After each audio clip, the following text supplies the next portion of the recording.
Bonjour à toutes, bonjour à tous, j'espère que vous allez bien. En tout cas, moi ça va très bien. Je suis content de vous retrouver aujourd'hui pour une nouvelle vidéo sur l'AS Saint-Étienne. Même concept que lors de la dernière vidéo. On se pose la question pourquoi. L'autre fois c'était pourquoi l'ASSE joue en vert. Aujourd'hui, c'est pourquoi les 4 tribunes de Geoffroy Guichard portent ces noms-là. Je remercie Daniel qui a donc suggéré cette question-là. Si vous avez d'autres suggestions en commentaire, n'hésitez pas à les mettre. J'essaierai de faire de mon mieux pour y répondre. Comme vous le savez, c'est un concept qui est assez court, les vidéos ne sont pas très longues. L'objectif, ce n'est pas de tout détailler. Aujourd'hui, on ne va pas détailler toutes les biographies, bien sûr, de chaque représentant de tribune, mais on va évoquer un peu ces gens-là, tout simplement pour qu'on sache pourquoi ces tribunes portent ces noms-là, qui sont ces gens-là. Je trouve que c'est quand même très important. Donc voilà, c'est parti pour cette nouvelle vidéo. C'est parti!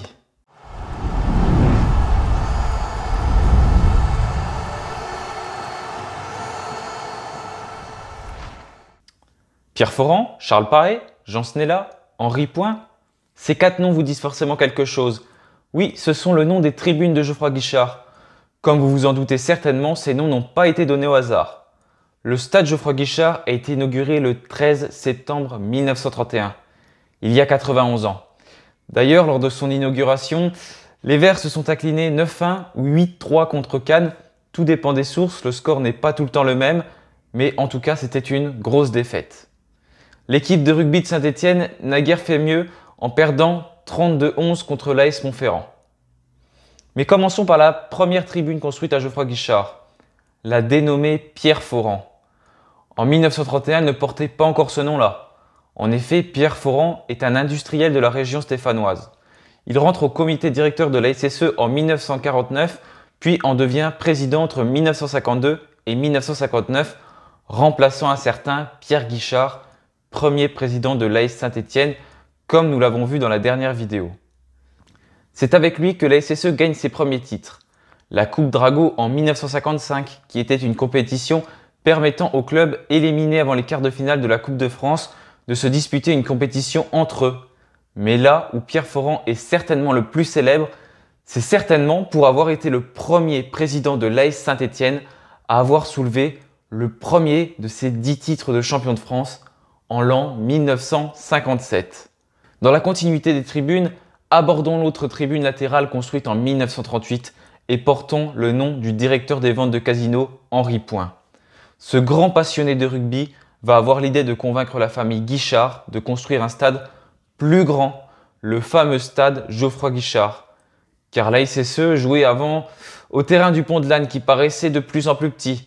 D'ailleurs, aujourd'hui, se situe à cette place le géant casino de Saint-Étienne. Malheureusement, celui qui était devenu le premier vice-président de la SSE en 1933 décède l'année suivante, en 1934, gravement malade. Pour lui rendre hommage, l'AS Saint-Étienne a décidé de donner son nom à cette tribune. Maintenant, passons à nos 2 copes, ceux qui sont aujourd'hui les 2 poumons de Geoffroy Guichard. Ils portent tous les deux le nom de 2 emblématiques personnages de l'AS Saint-Étienne. Commençons par le COP Sud, la tribune Jean Snella. Personnage historique de l'AS Saint-Étienne, Jean Snella rejoint le club en 1938 alors qu'il vient de monter en première division. Cette première année, le club termine en 4e position. D'ailleurs, Jean Snella a été appelé en équipe de France pour jouer contre l'Italie, mais a refusé, ne s'estimant pas assez compétent. L'occasion ne s'est alors plus jamais représentée pour lui. Le jeune joueur n'a joué qu'avec l'équipe B de l'équipe de France.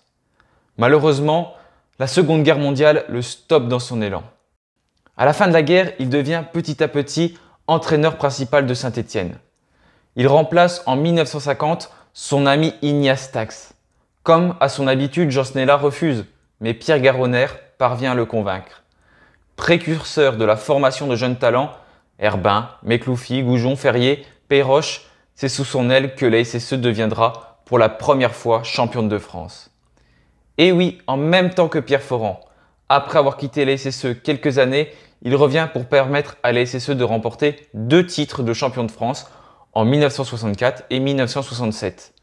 De nouveaux jeunes sont lancés, Caïta, Carnu, Jacquet, Larquet, Bosquier. C'est Albert Batteux qui prendra sa succession. Un bel hommage d'avoir donné son nom au COP Sud. Pour terminer, il nous reste une tribune. Et oui, le COP Nord, second poumon de Geoffroy Guichard. Moins connu que Jean Snella, Charles Paré a pourtant été un des éléments essentiels à la montée en puissance de l'AS Saint-Étienne. En 1950, il quitte l'entreprise Casino pour devenir directeur général du club. Ce poste, il l'occupera jusqu'à son décès en 1977. Lorsqu'il est arrivé, c'est Pierre Guichard qui cherchait une personne très professionnelle pour gérer le club. À ce moment-là, la SSE sortait d'une très grande crise financière. Aujourd'hui, ces 4 tribunes portent le nom de très grands contributeurs au succès de la SSE. J'espère que vous avez appris de nouvelles choses sur toutes ces légendes. Voilà, merci à tous d'avoir suivi cette vidéo, c'était un réel plaisir de la tourner. Je vous remercie également pour tous vos retours sous la dernière vidéo, tous vos commentaires très positifs, ça vous a beaucoup plu. Donc merci à vous, si vous avez d'autres suggestions, n'hésitez pas à les mettre. Et pour en revenir rapidement à l'actualité de Saint-Étienne, les Verts ont terminé donc leur stage au Chambon-sur-Lignon. Travail de cohésion, travail devant le but. Bref, les Verts ont beaucoup travaillé, j'espère que ça va porter ses fruits.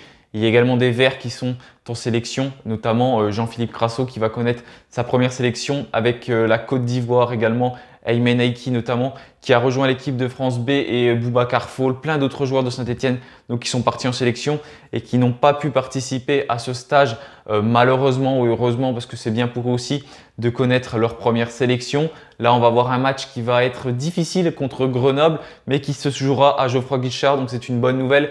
Avec le stade qui va retrouver enfin son public, partiellement bien sûr parce que le COP Sud est encore fermé pour 2 matchs, mais pour le moment, selon les informations de Citevect, déjà 16 000 places ont été réservées, donc on pourrait franchir la barre des 20 000 spectateurs. Je crois que le COP Sud fait environ 10 000 places, donc on pourrait être à 32 000 personnes maximum. Donc il reste beaucoup de place, n'hésitez pas à réserver pour aller voir ce match. En tout cas, ça va faire plaisir de voir des supporters à Geoffroy Guichard pour pousser les joueurs. C'est ce qui peut aussi faire la différence. Voilà, merci à tous d'avoir suivi cette vidéo. Je vous souhaite un bon week-end et puis bien sûr, allez les Verts!